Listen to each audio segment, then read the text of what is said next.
we have every right to access the natural resources in order to provide for our wants and needs. Okay, so there's all of this U.S. Forest Service land, there's all of this BLM land.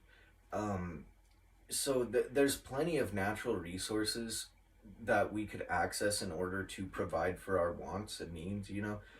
Um, if we were to form a community and then go and utilize these resources, we have every right to do that. Like it doesn't matter if the BLM land or the U.S. Forest Service like land is claimed by the government. It doesn't matter. Okay, and let me explain to you why.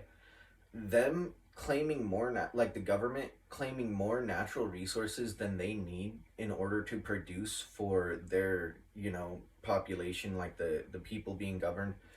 um, that affects my life without my consent. It affects my rights without my consent, because then, because they're claiming more than they need, I can't be independent of them, because they're claiming everything.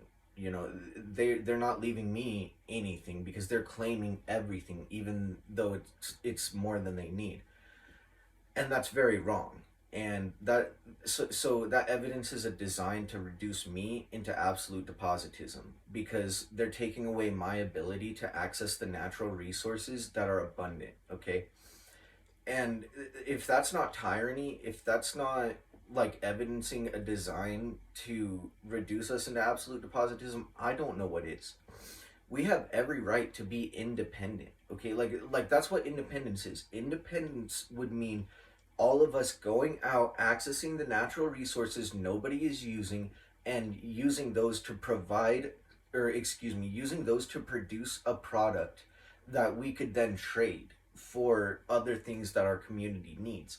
And there's plenty of products that people need. For example, recreational substances. Those are incredibly easy to produce, depending on which one it is. They're incredibly easy to produce in abundance, and we there's plenty of people who want to use recreational substances.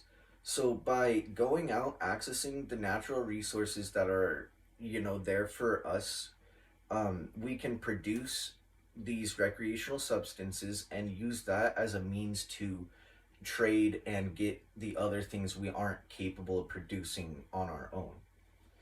So, like, there's no reason we need to be utilizing a capitalist system. We are more than capable of working together in order to ensure that our wants and needs are being provided for.